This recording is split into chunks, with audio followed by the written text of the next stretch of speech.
Hey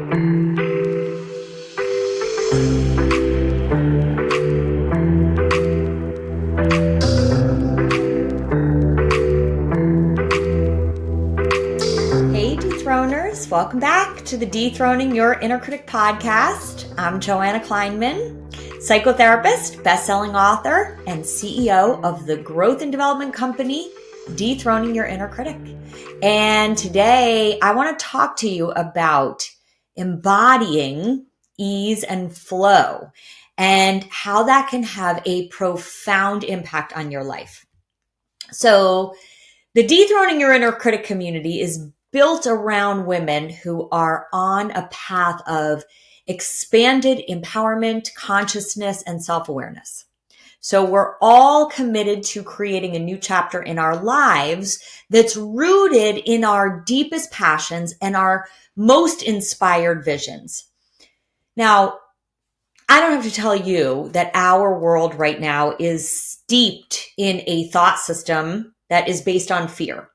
And this fear-based way of being in life perpetuates beliefs that we are just these bodies, okay? We don't recognize that we are really spiritual beings that are having a human experience. And without understanding that at a deep level, our world is promoting this idea that we are all separate, okay? We don't recognize that we are all connected. So we're taught to compete instead of collaborate. We're taught to focus on scarcity. We're taught to view the world as a dangerous place. And it is time for all of us to ground ourselves in a way deeper truth about who we really are and what we're really capable of. So as we are witnessing incredible challenges in our world, it is becoming really apparent that these challenges are actually reflections of generations of an internal imbalance within all of us. So everything that's going on in our world is really a call for us to ask ourselves, what do we need to transform in our personal life? Why is it so difficult for all of us to embody ease and flow in the face of the necessary changes that we need to make, especially now? So we can really feel that there is something that's very off in our world right now. Okay, with the war that's going on in the Middle East and the war that we just witnessed in the Ukraine, there are so many issues that we're facing in the world around us, in our own country, but we're also beginning to awaken to this idea that what we're seeing is just a manifestation of what's off internally within all of us, okay? So we're looking at what's off individually, and we're looking at what's off collectively as a society. So we've got this automatic mind. That's the mind I call our inner critic. And it gives us this false belief that who we are is not actually who we really are. Okay. So as I said before, instead of understanding that we are spiritual beings having a human experience, we are operating from this false idea that we're in constant danger. Our inner critic mind is committed to having us continue to believe that we need to protect ourselves from perceived dangers, from worst case scenarios that we don't recognize we've created in our mind. Now, I've said this many times before. Our physical nervous system cannot tell the difference between a scenario in our mind and what's actually happening in concrete reality. And so we're waking up every day into a physical experience of danger. Okay. So we believe that it's not safe to embody love because someone's going to hurt us. It's not safe to be vulnerable because we're going to be judged. It's not safe to live our life in this present moment because we always have to be prepared when the shoe drops. And this is the illusion that literally keeps being recycled day after day. And that's what causes us to be in the hustle and to push ourselves really hard and to work long hours and think we've got to get to this arrival point. We've got to get to where we want to be. And that makes our fulfillment, our peace, our ease, our flow, our true joy completely out of reach. Okay. And we do believe that that will happen when we reach our goals and dreams. That's the biggest illusion that we're under. Okay. Now, that also perpetuates self-judgment, self-criticism, which then leads to judgment and criticism of others, which then leads to lack of acceptance of others. It leads to lack of self-compassion. It leads to lack of compassion for others. And all of that, when it goes unchecked, eventually that manifests in the hatred that we're seeing in the world today. So for true change, we have to understand how to use our minds in a fundamentally different way to actually access different parts of our brain. Now, this is fascinating. Okay. We have to have specific practices of thoughts, beliefs, choices, actions, behaviors that reset our nervous system. That is the only way to foster a life that's rooted in ease and flow. Okay. Now, in our world today, if we're not consciously and deliberately practicing different thoughts and different beliefs that give us access to very different emotions, that have us making different choices and taking different actions, not just in the things that we want, but in our interpersonal relationships and in how we see the world around us, we are going to primarily operate from our inner critic. And that inner critic is housed in a different part of the brain. Okay. It keeps us stuck in a false belief system that's rooted in fear. And that fear lives in a different part of our brain than the part of our brain that we need to access to embody a constant state of ease and flow. Okay. So healing the subconscious emotional pain that is really the cause of everything that blocks us today. All right. Now, I've said this before. We do not need to do all of this work where we're dissecting our pain from our past and our childhood and over analyzing it. I'm not interested in that at all. I'm interested in having you understand how your past is playing out in your life right now. Okay. So I'm not interested in having you delve deep into your past, but it's really important that you understand that there is generational pain that gets passed from generation to generation to generation, and it operates in repetitive cycles that we're not consciously aware of. So we think that we are responding to our current circumstances. And what I want you to understand is that you're really responding to thoughts about your current circumstances that are rooted in past pain. Okay. Your past pain literally creates a lens through which you see your world and your life right now.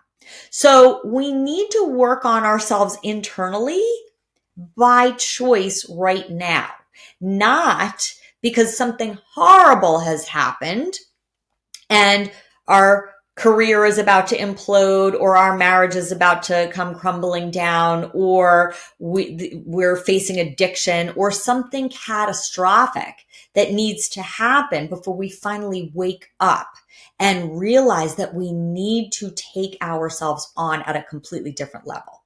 Now, our growth happens in the space between where we are now and where we want to be.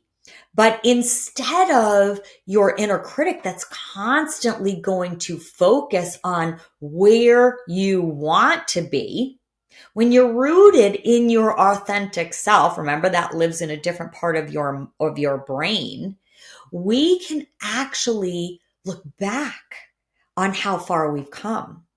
We can actually be grateful for all of the challenges that we've had up until now. Okay. We can actually recognize that those challenges actually fostered our growth.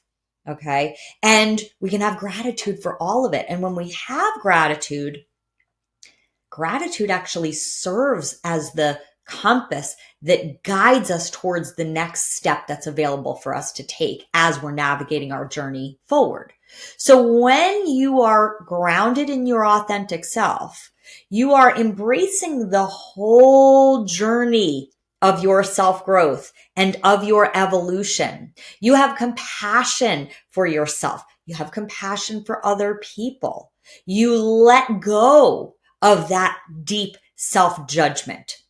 And when you let go of your judgment of yourself, that naturally translates into letting go of judgment in other people. Now, that one took a long time for me. I was really judgmental of myself, and therefore I was judgmental of others. But now that I understand what that is, now that I know how to unhook myself from that automatic judgment, I know how to transform it into compassion and encouragement. That's the work. That's the internal work that doesn't just change the way that my life unfolds. It changes every relationship I have. It changes how I show up in the world. So let's talk about this from the perspective of neuroscience. Okay. So your inner critic resides in the amygdala and the limbic system. Okay. Now that is responsible for your emotional reactions. And it is also responsible for triggering your fight, flight, freeze instinct. Now, I've actually heard this before, that there's a fourth F. That's hard to say. There's a fourth F that we can add to that, particularly with women. So it's fight, flight, freeze, and also fawn. That's that people-pleasing aspect, right? That we've been handed down from generation to generation. So our inner critic mindset automatically releases stress hormones, okay?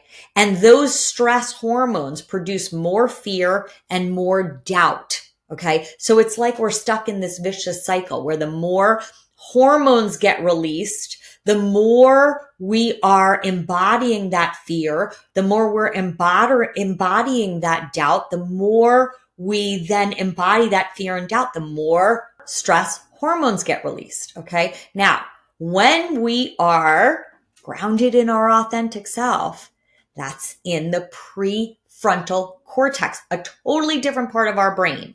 And when we know how to intentionally put ourselves in this part of the brain, now we have access to releasing positive neurotransmitters like dopamine and serotonin. That's how we can actually promote joy and well-being. And this is where so many people are under the illusion that those experiences of joy and well-being come from doing things externally. Okay. So it's really interesting, right? We live in a culture that says you need to eat healthy and you need to exercise and you need to drink plenty of water. That's all true, but you can do all of that.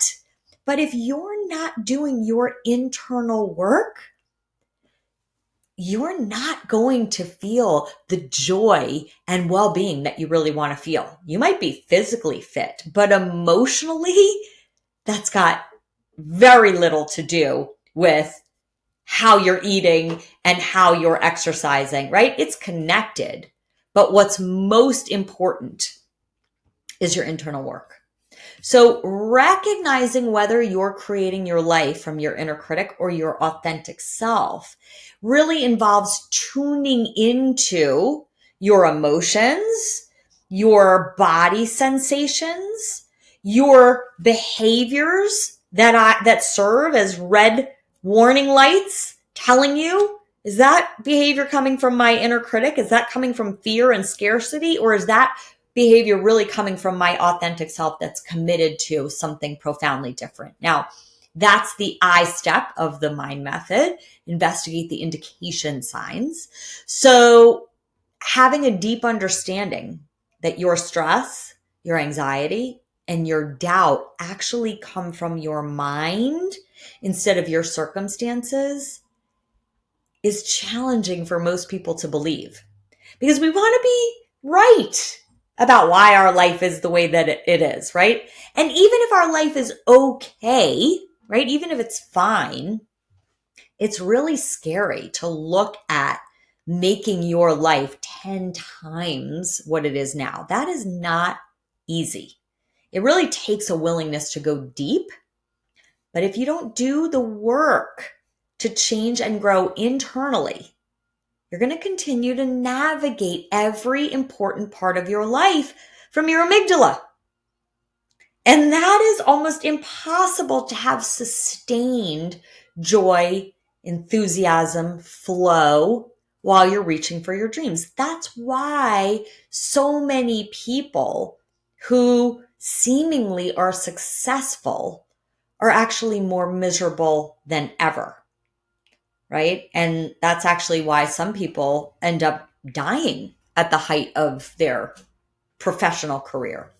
So understanding how to unhook yourself from your amygdala and redirect your thoughts and beliefs that strengthen connections in your prefrontal cortex, that's how you embody a completely different experience of yourself in your life.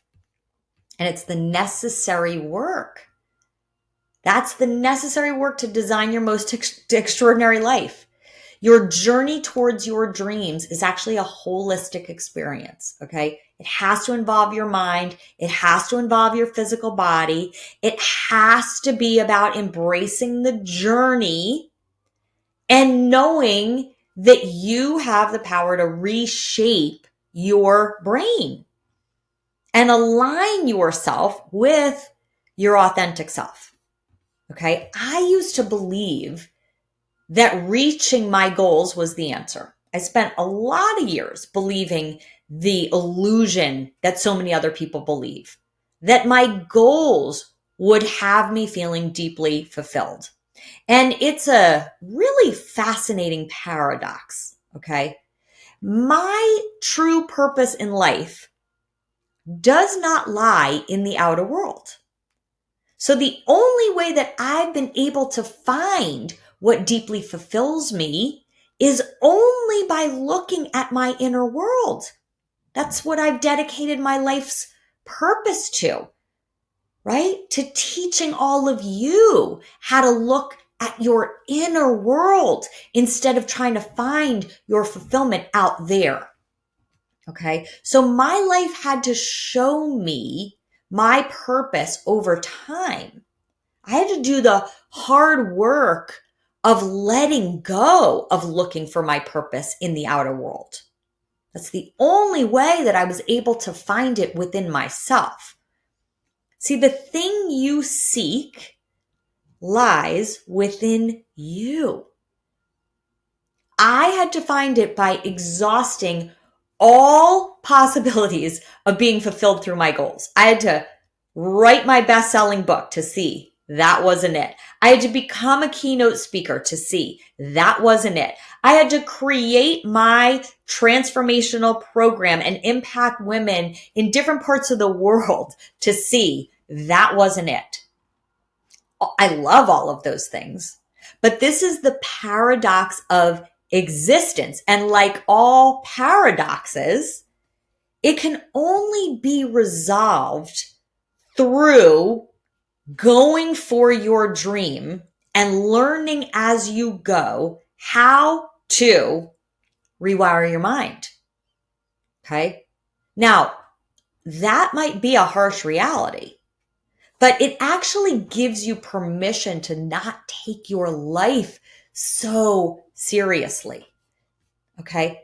Because whatever happens to you, when you understand how to master your mind, there is an act of grace that's moving beneath all of the things that happen to you.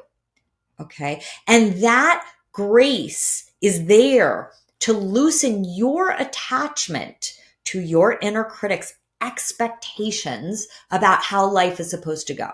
And that is what really enables you to transcend those inner critic addictions. It's really what enables you to wake up every day in ease and flow. And that ease and flow ripples into everything. It's what's changed my marriage, my relationships with my 3 kids, all of my friendships, my relationships with my clients, my creativity, the things I've created, the things I've offered in the world, my joy, my fun, the money I make, the experiences I have. I can't tell you how much my life has changed, but only because I committed to that internal work.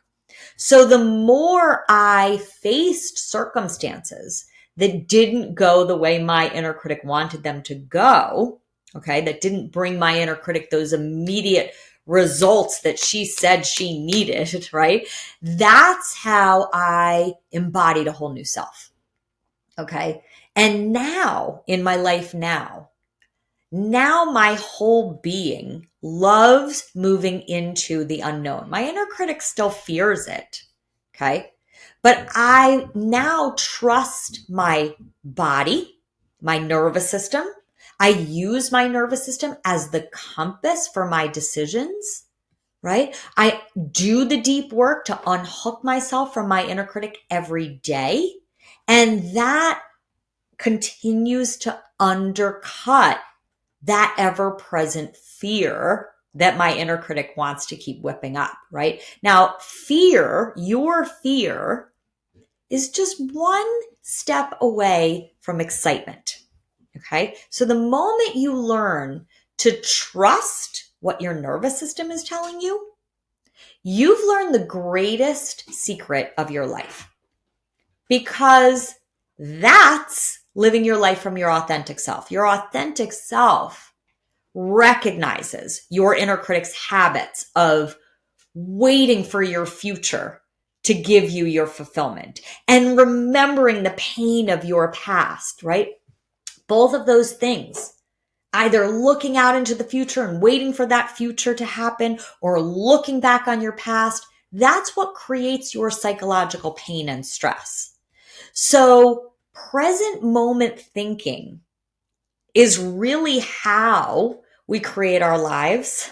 But that's so fascinating because our inner critic hates present moment thinking, okay? To our inner critic, that means death, right? Our inner critic's like, wait, what do you mean that you're not trying to anticipate all the worst case scenarios that are going to come? We need to do that. We need to do that to protect ourselves, okay?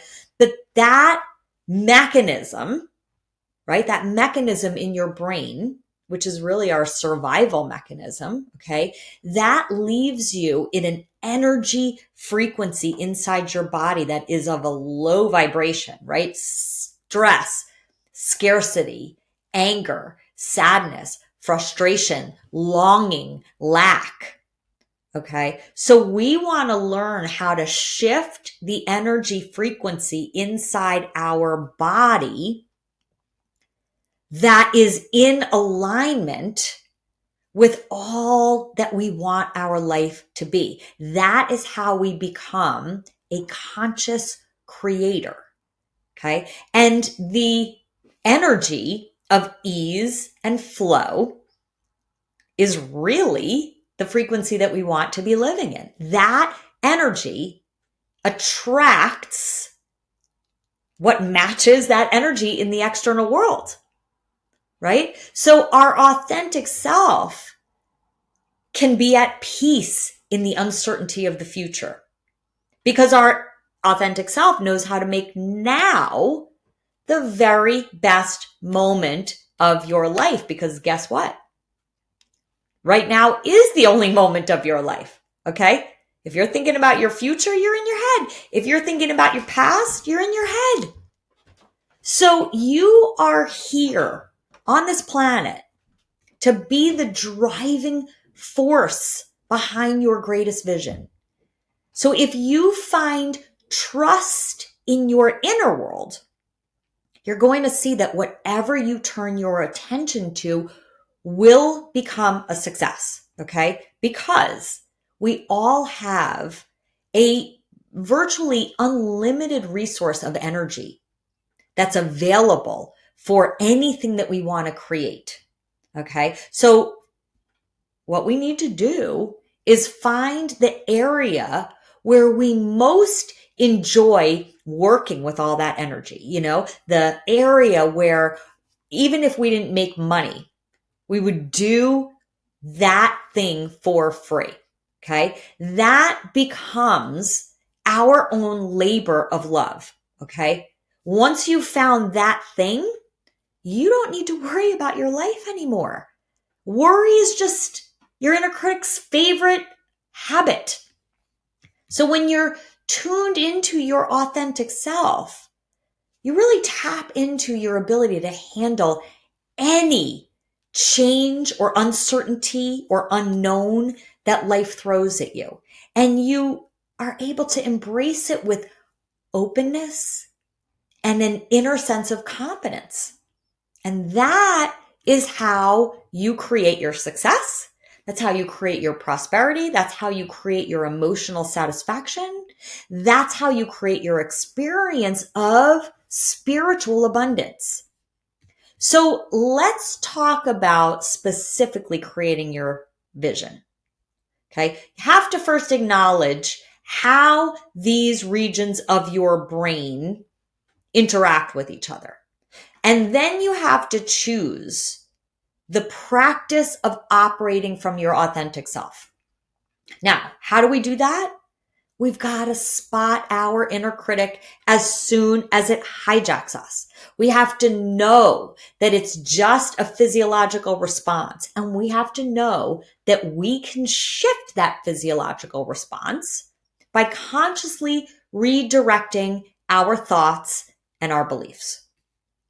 So your journey towards your dream is not just a mental exercise. It's actually a holistic experience that involves both your body and your mind. So you've got to be able to embrace the whole journey, knowing that you have the power to literally rewire your brain and cultivate not just a different mindset, but really a different self that aligns with that future that you're designing.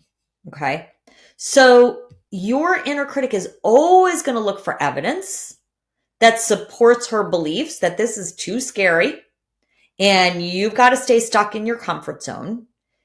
And since going for your dreams takes you way outside of your comfort zone, your inner critic is always going to drum up those feelings of anxiety and inadequacy. So if you're not practicing grounding yourself in ease and flow along your journey, you're not going to find it. You're not going to find it out there. Because here's one thing that is a certainty. you are going to have challenges. If you're navigating those challenges with your inner critic, you're going to experience a whole lot of pain, a whole lot of longing, and a whole lot of frustration. So here's my question for you. Okay, I want you to ask yourself, if I never achieve my dream, who would I be? If I never achieve my dream, if I never get to that destination, who would I be? Because your joy, your happiness, your ease, your flow cannot be connected to reaching your dreams. Your dreams definitely enhance your life, that is for sure. Okay? But reaching for them can't be such a necessity that you need those dreams to be fulfilled before you can actually embrace ease and flow. You've got to be willing to step back and observe your inner critic and understand that the discomfort that your inner critic is whipping up is part of elevating your consciousness. Okay? Your discomfort, your willingness to actually put your discomfort right here and not just observe it, but really see what lies beneath it. That's how you transform it. Okay. So I want to share a quote with you, and it's so fascinating because I use this quote as part of my college essay. And the irony, of course, is I didn't even really understand this quote at the time, that this would be the quote that would literally be the foundation of everything that I'm building, right? In my 40s and 50s, right? I think I wrote my college essay, I was 17 years old. Okay. So it's fascinating to me that this just embodies everything that I stand for. So I'll read it first, and then I'll kind of explain what some of the things mean, okay? This is a quote from William H. Murray, okay? And so this is what he says. Until one is committed, there is hesitancy, the chance to draw back, always ineffectiveness. Concerning all acts of initiative and creation, there is one elemental truth, the ignorance of which kills countless ideas and splendid plans. That the moment one definitely commits oneself, then providence moves too. All sorts of things occur to help one that would never otherwise have occurred.